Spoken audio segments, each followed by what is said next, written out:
बिस्मिल्लाहिर्रहमानिर्रहीम। अस्सलाम वालेकुम। टारगेट 7 के साथ मैं हूं एतजाज़ नकी और मेरे साथ मौजूद हैं मोहसिन रज़ा ख़ान। नाज़रीन, आज के प्रोग्राम में हम जिक्र करेंगे कि इस वक्त सियासी मंजरनामे पर क्या मंजर सामने आ रहे हैं। एक तो पंजाब असम्बली का मामला है जिसमें निगरान वज़ीर आला के नाम के हवाले से जो कि अपोजिशन और हुकूमती जमात के दरमियान इत्तेफाक की राय नहीं हो पाया। अब ज़ाहिर है जो स्पीकर सूबाई असम्बली हैं उनके पास जो 6 रुकनी कमेटी है उसमें यह फैसला होगा कि नहीं होगा। इस पर गुज़िश्ता रोज़ भी हमने बात की। आज ये अपडेट ज़रूर है कि PTI ने 2 नाम जो हैं वो फिल्टर करके भेजे हैं। इस पर बात करेंगे। इसके साथ साथ KPK assembly, Khyber Pakhtunkhwa assembly का मामला जो है उसमें भी ज़ाहिर है प्रोसेस तो यही है जो आइन में दर्ज है और जो पंजाब असम्बली में है इसी तरह उधर भी चलना है। लेकिन ये जो बयान सामने आया है वज़ीर आला खैबर पख्तूनख्वा का कि वो नाम नहीं देंगे निगरान वज़ीर आला का, तो इस पर बड़ी हलचल है, इसका भी जिक्र करेंगे। इसके साथ साथ हम बात करेंगे कि चौधरी बरादरान जो हैं परवेज़ इलाही साहब और चौधरी शुजात के हवाले से बहुत सी खबरें गुज़िश्ता रात से ही सामने आ रही थी और इख्तिलाफात की खबरें उससे पहले सामने आ रही हैं। लेकिन चौधरी शुजात ने यह कहा है कि उनका शो कॉज नोटिस भेजने का मतलब ये नहीं है कि वो परवेज़ इलाही और मोरिस इलाही को पार्टी से निकाल रहे हैं, बल्कि उन्होंने वजाहत तलब की है और ऐसी कोई सूरत हाल नहीं है। तो इस पर भी बात करेंगे। फिर दीगर भी कुछ उन्होंने बातें की हैं वो भी शामिल गुफ्तगू करेंगे। साथ साथ हम बात करेंगे कि सिंध में बलदियाती इंतखाबात के नताइज पर तहफ़्फ़ुज़ात तो ज़रूर अपनी जगह पर मौजूद हैं, मगर आज जो पेशरफ्त हुई है वो ये हुई है कि मेयर कराची कौन होगा, इस पर डेलीगेशन गया है पाकिस्तान पीपल्स पार्टी का जमात इस्लामी के पास। हाफिज़ नईमुर्रहमान और सईद गनी साहब की गुफ्तगू हुई है और पीपल्स पार्टी में 2 दीगर मेंबरान भी मौजूद थे, उनका भी जिक्र करेंगे। अब ये अभी तक इत्तेफाक राय तो नहीं हो पाया, मगर इस मुलाकात के हवाले से बहुत सी अंदरूनी खबरों की बातें भी सामने आ रही हैं। कितनी हद तक वो ऑथेंटिक हैं या नहीं है, इसका भी जिक्र करेंगे। और साथ साथ बड़ा अहम मामला जो पाकिस्तान के मुस्तकबिल के लिए है, पाकिस्तान की तमाम सियासी जमातों के लिए एक बड़ा टास्क है, पाकिस्तान के आम आदमी से उसका ताल्लुक़ है और वो है पाकिस्तान की मईशत। इस हवाले से मिनी बजट जो है वो सामने आ चुका है, जिसमें बिजली और गैस की कीमतों में इजाफा होगा, दीगर प्रोडक्ट्स की कीमतों में इजाफा होगा, महंगाई का एक तूफान आ सकता है, मजीद टैक्सेस जो हैं वो लगाए जा रहे हैं। एहसन इकबाल साहब ने भी आज गुफ्तगू करते हुए कहा कि ये हमारी मजबूरी है कि जो गुज़िश्ता हुकूमत ने IMF के साथ मुआहदे किए थे हमें वो बोझ उठाना पड़ रहा है। तो एक तो ये सूरत हाल है। इसी तरह डॉक्टर आयशा गौस पाशा ने भी गुफ्तगू की है और उन्होंने भी ये कहा कि IMF ये जो चाहता है ज़ाहिर है वो हम नहीं चाहते थे, मगर बहरहाल सूरत हाल का हमें सामना करना पड़ेगा। आज उन्हें कायमा कमेटी में भी ये गुफ्तगू की है। इसके साथ साथ दीगर कुछ इसी से रिलेटेड जो हैं ख़बरें भी हैं वो भी हम शामिल गुफ्तगू करेंगे।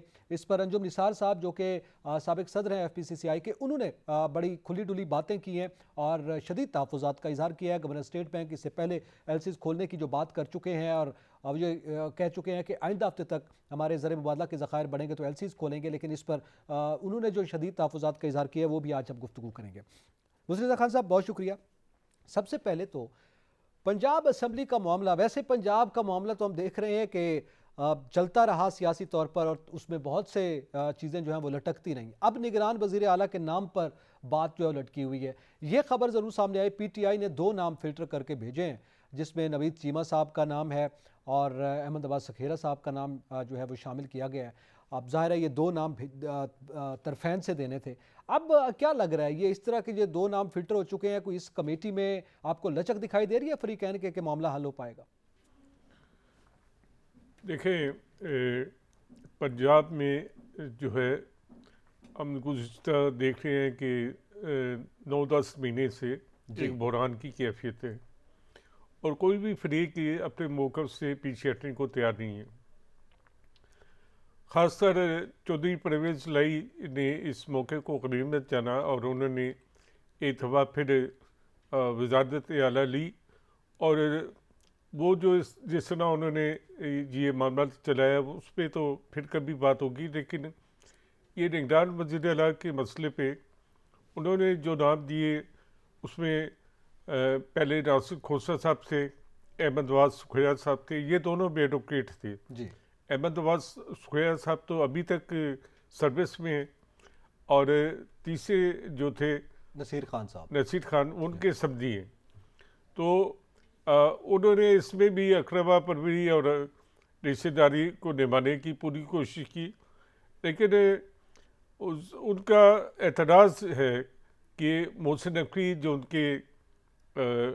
उनकी बहन के भाजी के खाविंद हैं, बहन के दामाद हैं, तो वो उस पर उनका ज़्यादा एतराज़ है। उन्होंने आज ये भी कहा है कि हम इलेक्शन कमीशन से आने वाले वज़ीर-ए-आला को चुनने नहीं देंगे जी। और हम सुप्रीम कोर्ट जाएंगे।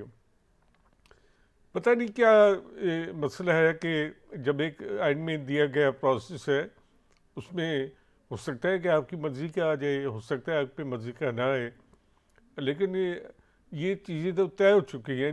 जिस तरह और मामलात पे आप आईन और कानून की बात करते हैं और इस मामले में बड़ा आपका कहना है कि हम आईन और कानून पे यकीन रखते हैं, तो फिर इस प्रोसेस को भी आपको तस्लीम करना चाहिए। उनका क्या इशू है मोहसिन नकवी से या क्या नहीं है, ये तो पब्लिक नहीं जानती। जी।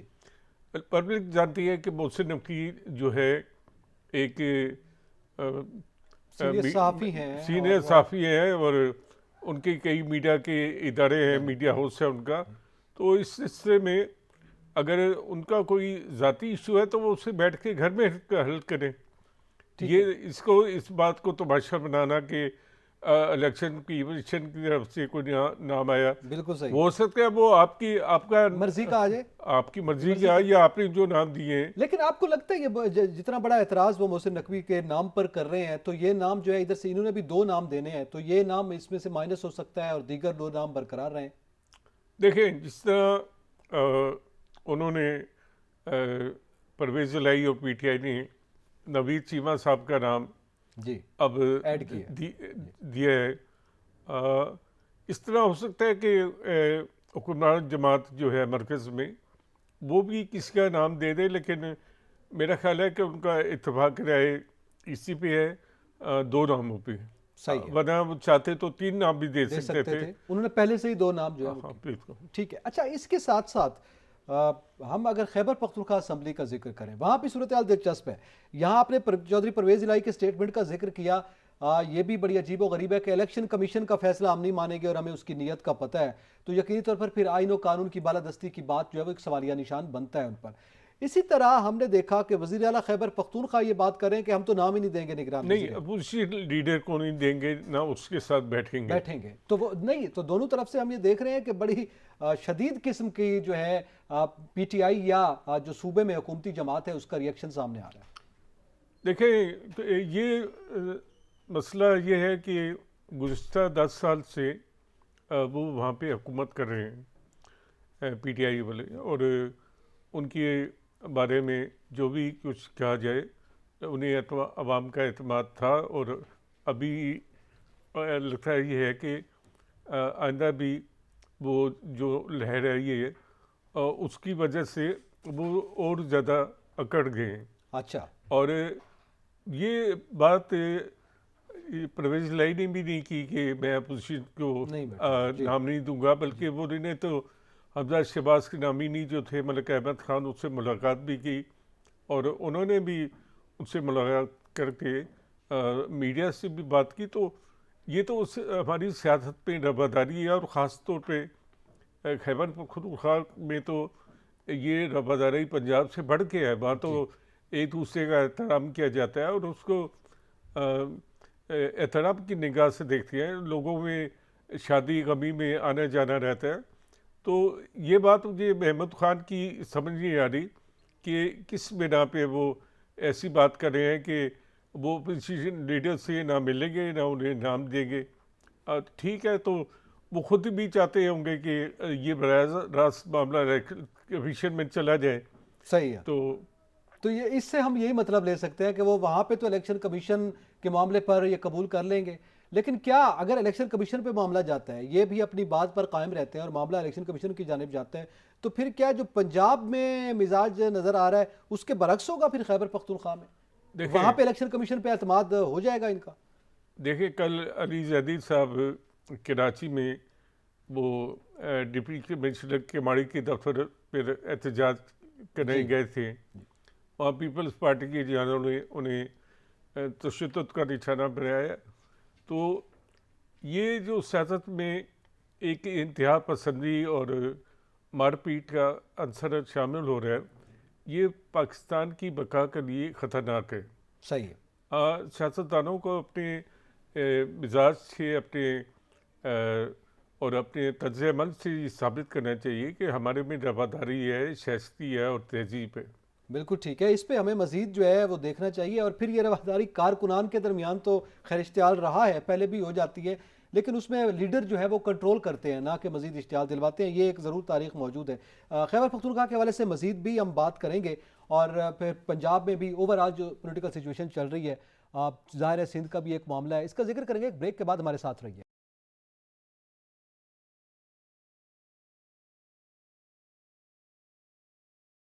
वेलकम बैक नाज़रीन, जिक्र कर रहे हैं खैबर पख्तूनख्वा असम्बली में निगरान वज़ीर आला के तकर्रुर का मामला, और उसमें यकीनी तौर पर जो फ़रीक़ैन हैं उनके दरमियान इत्तेफ़ाक़ राय होना ज़रूरी है। ये पाकिस्तान के आइन के तहत ये तकाज़ा है।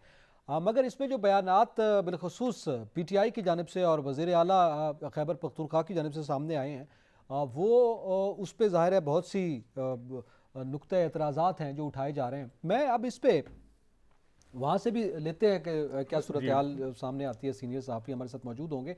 लेकिन मोहसिन साहब, अब खैबर पख्तूनख्वा में ये डेड लॉक होता है या पंजाब में इलेक्शन कमीशन जो है वो तैनात करता है, तो फिर हम क्या एक और सियासी बहरान देखेंगे? इलेक्शन का मामला तो अपनी जगह पे, इलेक्शन कमीशन तो तैयारियां कर रहा है इलेक्शन के लिए, लेकिन ये इन निगरान वज़ीर आला के नाम पर भी हम एक कोई सियासी बहरान देख सकते हैं? देखें, बदकिस्मती ये है कि हमारे मुल्क में आइन और कानून पे अमल कमी होते हैं, और जब हमारी ज़रूरत होती है तो हम आइन के तहत काम कर लेते हैं, जब ज़रूरत नहीं होती तो आइन से बरतर भी काम करते हैं। सही। होना तो ये चाहिए, और सियासी जमातों में इत्तेफाक की राय भी होना चाहिए, और सियासी जमातों का ये काम है कि इन चीज़ों को अफ़हाम तफ़हीम के साथ हल करें कि किस तरह हुकूमतें बनेंगी और किस तरह ख़त्म होंगी। एक इत्तेफाक पाकिस्तान में हो गया था कि ये सूबाई हुकूमतें कैसे ख़त्म होंगी, मरकज़ में कैसे ख़त्म होंगी, और मरकज़ में सूबों में अपोजिशन और हुकूमत जो है मिल के ये हुकूमत बनाएंगे। अगर डेड लॉक हो तो इलेक्शन कमीशन के पास जी, ये पहले से एक रोड मैप जो है वो तयशुदा है। लेकिन अब जो कुछ फरीक हैं जो कह रहे हैं कि हम इलेक्शन कमीशन का भी फैसला नहीं मानेंगे, कुछ कह रहे हैं कि हम अपोजिशन लीडर के साथ नहीं बैठेंगे। एक ही जमात है जी, एक ही जमात है, दो सूबों में उसकी अलग अलग पॉलिसी है। अब मरकज़ में वो आना चाहते थे, वापस आना चाहते थे, लेकिन हुकूमतें जो है उनके साथ उन्होंने अगर नाला मारा था तो हुकूमत ने डाला मार दिया, और उनका रास्ता रोकने के लिए 35 से उनके अरकान को डिसीट कर दिया। और मजीद की खबरें हैं कि मजीद को भी किया जाएगा। तो मुझे लगता नहीं है कि हुकूमत और अपोजिशन जो है मुल्क को सीधा करने की तरफ संजीदा है। वो एक मजाक कर रहे हैं, और लोगों के लिए तफरीह तो है, लेकिन लोगों के लिए ये तफरीह जो है बहुत महंगी पड़ेगी, बल्कि पड़ चुकी है महंगी। ये महंगी पड़ चुकी है, और इसके आने वाले दिनों में असरात जो हैं मुल्क की मीशत के साथ साथ मुल्क की सलामती के लिए भी ख़तरा हो सकता है कि आपने इतनी सोसाइटी को पोलराइज कर दी है कि अब लोग एक दूसरे से बात करने को भी तैयार नहीं है।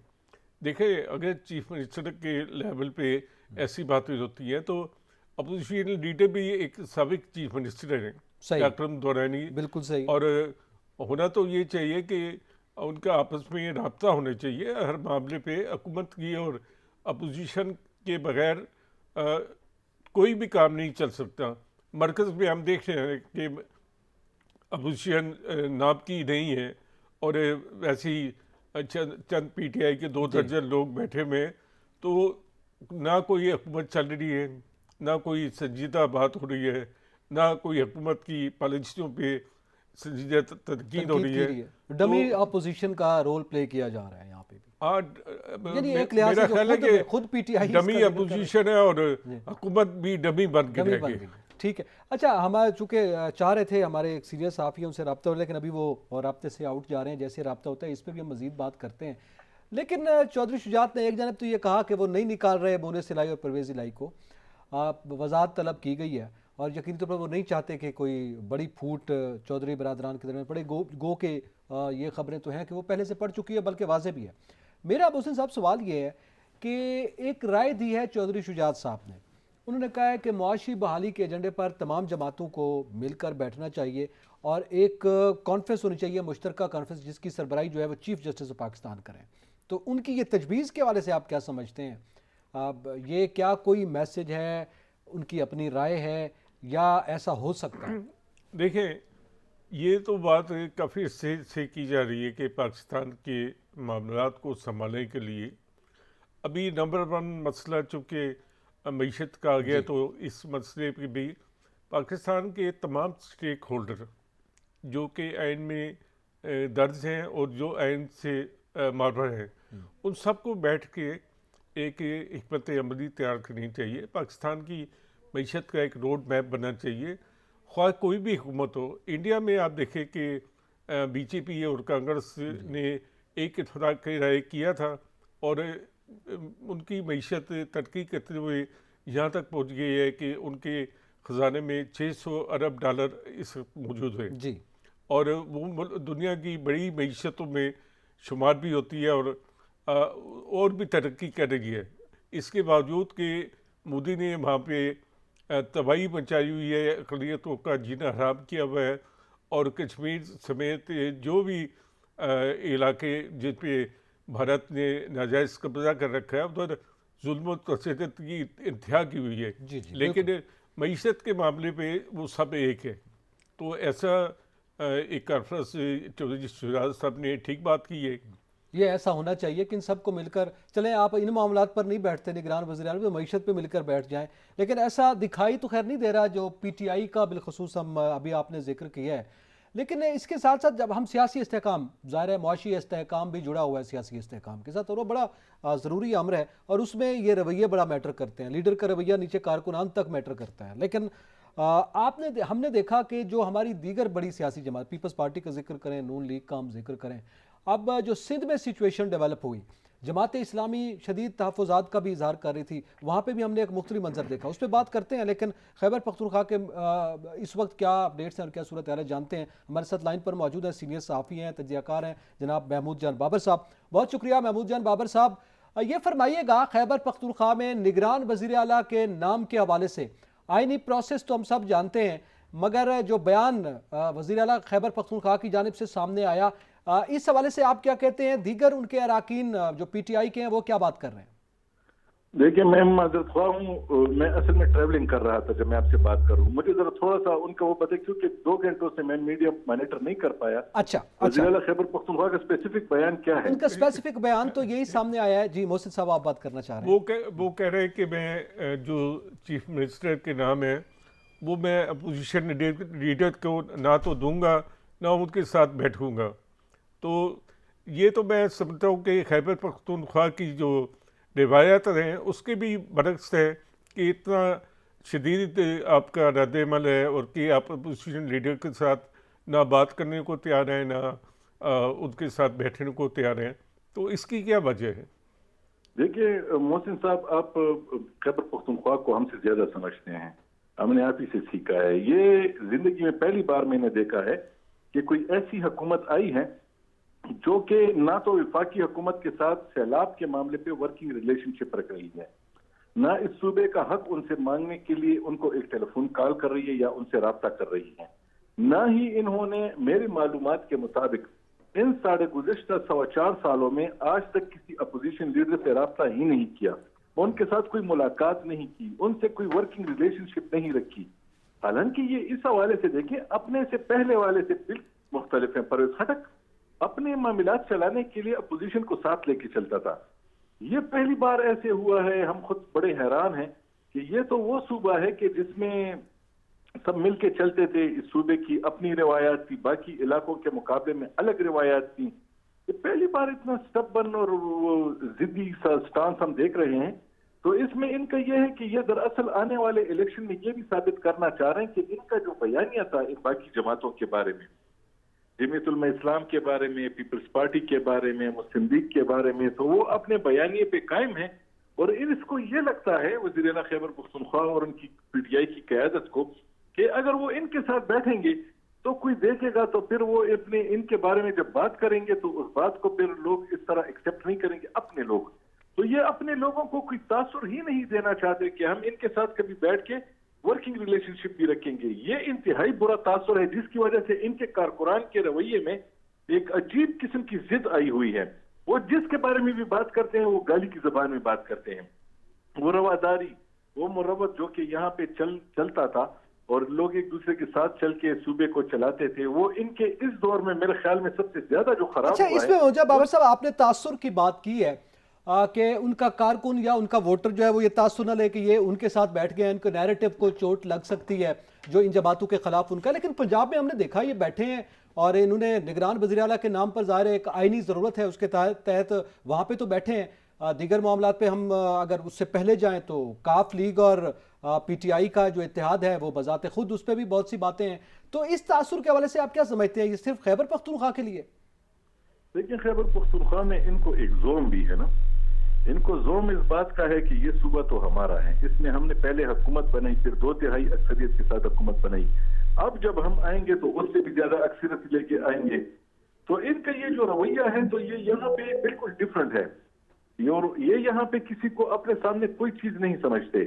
बाकी सूबे में इनकी आप देखें कि वो अक्सरियत का वो जो रेशो था वो बहुत ज्यादा कम था, यानी वो हुकूमत गिरने के करीब हुआ करती थी हमेशा, और वो कैसे गिरती भी देखिए मरकज में भी इनके साथ ये हुआ। लेकिन खैबर पख्तूनख्वा में इनको ये जोम है कि हम तो असल लोग हैं और लोग यहाँ के लोग तो हमें ऑन करते हैं, तो हमारे सामने किसी की कोई हैसियत नहीं है और हमें उनके साथ नहीं बैठना चाहिए। महबूब जाद, ये अगर हम देखें तो एएनपी की तरफ से साबिक DGIFI ज़फ़रुल्लाह साहब का नाम आया है, तो बहसत मजबूरी अपोजिशन के लोगों के नाम पे सोच रही है और हुकूमत के जो है वो कौन सी फहरिस्त बना रही है नामों की, कुछ पता चला है? देखिए मोहसिन साहब, इस वक्त तो आपको मालूम है ना कि ये जो चीनी गवैयां होती हैं इसमें हर कोई चाहता है कि उसका दिया हुआ नाम इस वक्त सामने आए। लेकिन मेरी मालूमात के मुताबिक इस वक्त जो चीज जिस पे यहाँ पे हो सकती है बात और जिसके इम्कान वो ये है कि शायद मौलाना फजल रहमान का कोई नाम ही नहीं यहाँ पे निगरान वज़ीर आला बने। और अभी तक जो नाम सामने आए हैं यहाँ पे जो ज़ेरे गर्दिश हैं उसमें आप जानते हैं कि वो इंडिया में भी और अफगानिस्तान में भी पाकिस्तान के सफीर रहे हैं अब्दुल बासित साहब, उनका भी नाम इसमें आ रहा है। एक नईम खान है कोई, उनका भी नाम इसमें आ रहा है। और मौलाना फजल रहमान साहब के बंदे का अभी कंफर्म तो पता नहीं है कि उनका बंदा इस वक्त कौन है जिसके लिए ये बात कर सकते हैं और ये बात आगे बढ़ सकती है। क्योंकि अगर सूबे में इनकी अपोजिशन लीडर और वज़ीर-ए-आला की आपस में बात नहीं होती तो फिर ये मामला जहां जाएगा तो फिर लोगों का ये ख्याल है कि वहां से भी अगर कोई नाम आएगा जिस तरह इलेक्शन कमीशन में अगर जाता है तो यहाँ पर ये एक तासुर है कि शायद फिर मौलाना फजल रहमान के नामिनी जो होंगे उसको ज्यादातर वो हो, उसके चांसेस ज्यादा हैं। बाकी अपोजिशन भी अपने नाम दे रही है और हर कोई ये चाहता है कि उसका बंदा जो है वो सामने आए। ज़फ़रुल्लाह खान का भी आपने बताया, लेकिन अभी तक अपोजिशन की तरफ से कोई ऐसा नाम नहीं आया जिससे सब मुत्तफिक हों। अभी तक कोई ऐसा नाम नहीं जिससे सब मुत्तफिक हो। बहुत शुक्रिया महमूद जान बाबर साहब, आपने कीमती वक्त दिया और हमारे साथ रहे। यहाँ पे वक्त हुआ एक ब्रेक का, हमारे साथ रहे।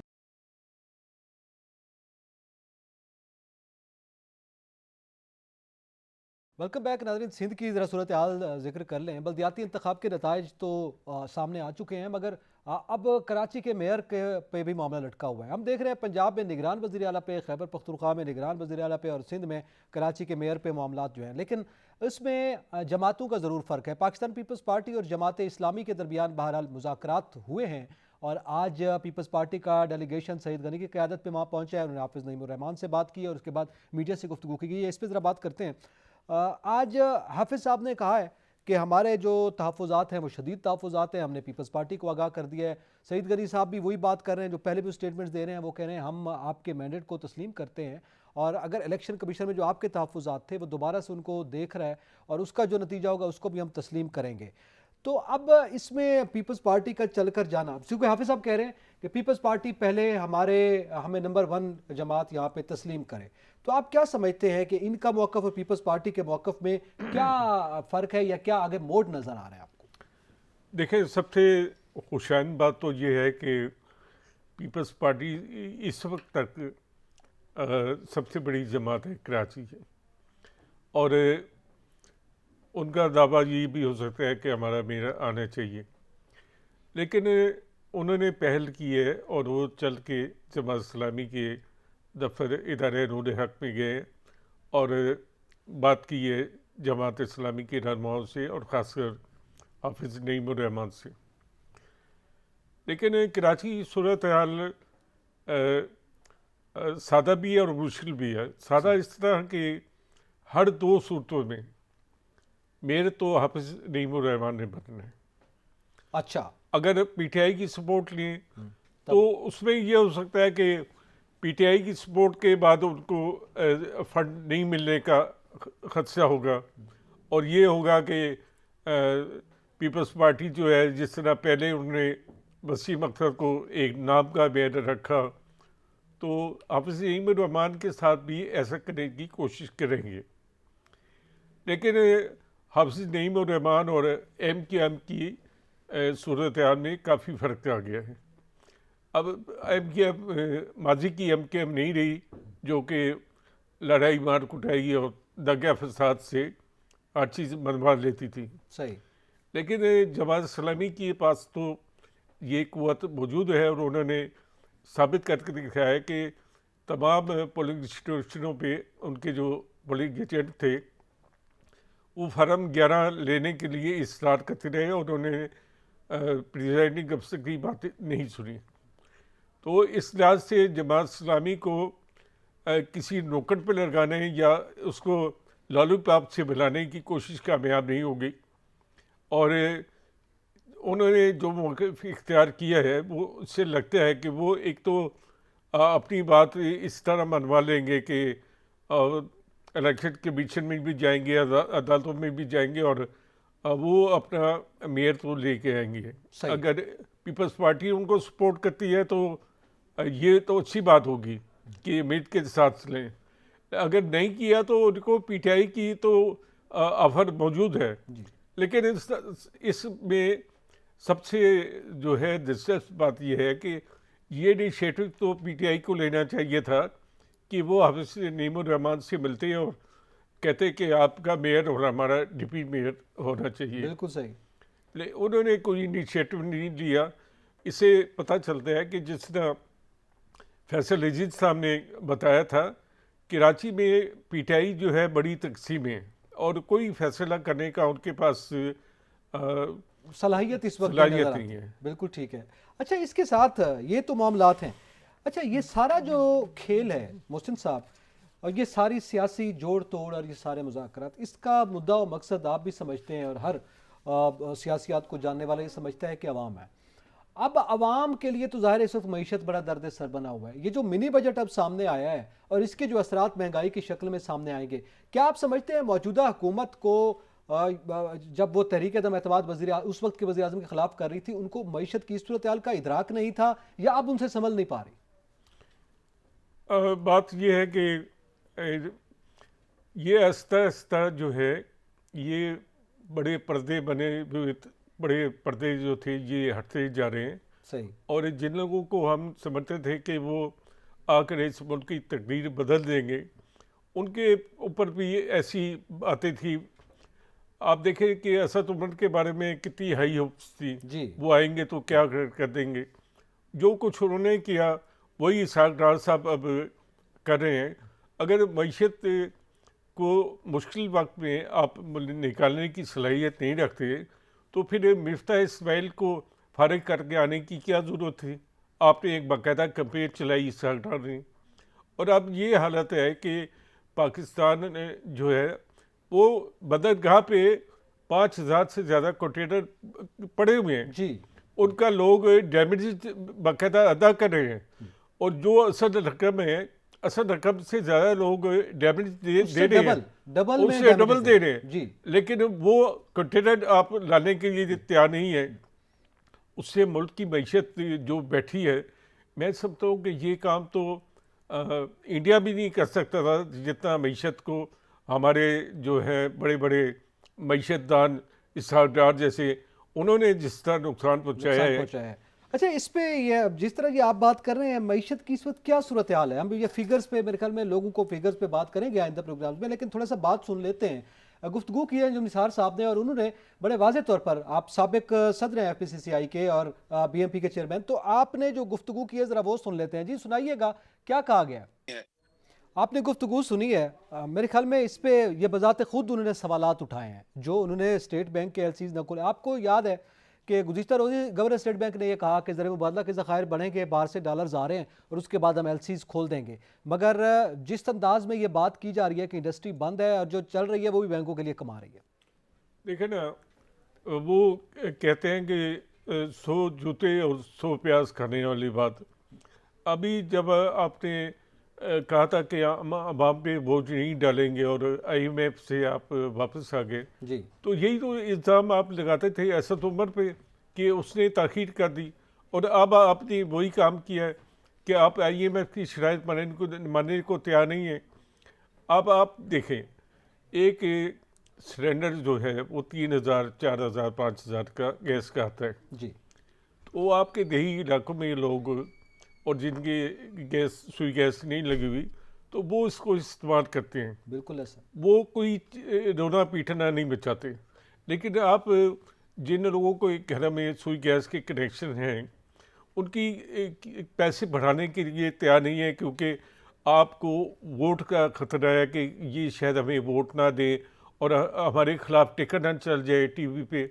तो आपने तो झूठ बोला था आवाम से कि हम तो रियासत बचाने हैं और सियासत नहीं बचाने हैं। और सियासी कीमत पर आप अभी तक सियासत कर रहे हैं और आपको रियासत का ना ख्याल है ना मईशत का ख्याल है। 10 महीने बड़ी मुद्दत होती है, इसमें आपके 2 वज़ीर ख़जाना तब्दील हुए, और लेकिन मईशत की हालत ये है कि वो रोज़ बरोज़ नीचे जा रही है। अभी भी आप का गवर्नर स्टेट बैंक कहता है कि जब डॉलर आएंगे तो हम अदायगी कर देंगे। बिल्कुल सही। और वो अब जिस तरह से फट पड़े हैं जो निसार साहब, मतलब ये तो या एक फारसी का एक जी। मैं आपको सरदर सुनो। वो कहते हैं कि ता तरियाक अज इराक आबुर्द शिवत के मारे गुज़िदा मुदत कि इराक से तरियाक के आते जाते जो है ना, सांप का कांटा मर जाएगा। सही। हमें ये नहीं पता कि आपके डॉलर कब आएंगे और कब मईशत बेहतर होगी, कब मईशत बेहतर होगी। और ये जो गैर मामूली सूरत हाल का जिक्र आप कर रहे हैं, ये कायमा कमेटी में डॉक्टर आयशा गौस पाशा ने जिस अंदाज में गुफ्तगू की है वो आपने सुनी है, और जिस तरह से ये गुफ्तगू हमने सुनाई है, अब हम क्या तवक्को करें? क्योंकि ये जो बताया जा रहा है कि 2023 जो है, आपको पता है पहले एक ब्लूमबर्ग में ये रिपोर्ट सामने आ चुकी हुई है मईशत पर, तो 2023 में क्या आवाम कमर कस ले अब सड़कों पर आने के लिए? क्योंकि ये तो रास्ता खुलेगा, जो अपोजिशन जमाते हैं वो लेके आएंगे उनको। देखें, पाकिस्तान के अवाम जो है माशी तौर पे इतने बदहाल हो चुके हैं कि वो सड़कों पे नहीं आएंगे। अच्छा। और ना पाकिस्तान में ये कभी इशू रहा है। लोग चाहते हैं कि मईशत चलती रहे, क्योंकि ऐसे सूरत हाल हुई तो ये मुल्क और भी मसाइल का शिकार हो जाएगा, और ऐसा सियासी जमातों को नहीं करना चाहिए, बल्कि मईशत को मिल के संभालना चाहिए। वही चौधरी शुजात की बात है जी, कि मुश्तरका एक कॉन्फ्रेंस की जाए और बैठा जाए उसमें, और इमरान खान भी अपनी अना को जो है वो एक तरफ रख के मुल्क ये चलेगा तो आपकी हुकूमतें चलेंगी। अगर मुल्क की मईशत नहीं चलेगी तो फिर तो सब कुछ ऐसे ही ख्वाब रह जाएगा। ठीक है, मैं अब चूंकि वक्त बिल्कुल खत्म हो गया, एक जुमले में आपका जवाब चाहूंगा। IMF से जो उम्मीद लगाए बैठे हैं, क्या तवक्को है कि वहां से कोई पॉजिटिव जवाब आ सकता है? हाँ, इन तो सख्त शराइत को- IMF तो अपनी शराइत मनवाएगा, वो तो ये फिर इम्प्लीमेंट कर चुके हैं तकरीबन मिनी बजट की शक्ल में, जो वो शराइत कह रहा है ये मरहलावार इम्प्लीमेंट हो रही है। तो अभी देखें कि IMF इसको कबूल ही करता है या नहीं करता है। अगर वो कबूल करेगा उसकी मर्जी है, ना कबूल करे कि मजीद आप टैक्स बढ़ाएं सही, तो उसकी मर्जी है। हमारे पास तो कुछ नहीं है। कुछ नहीं है बताने के लिए, लेकिन चलें आने वाले दिनों में इसका मजीद भी अंदाज़ा हो जाएगा। प्रोग्राम का वक्त जो है वो ख़त्म हो गया है। नाज़रीन, इसी के साथ ही एतजाज़ नकी और मोहसिन रज़ा खान को इजाज़त दीजिए। अल्लाह हाफ़िज़।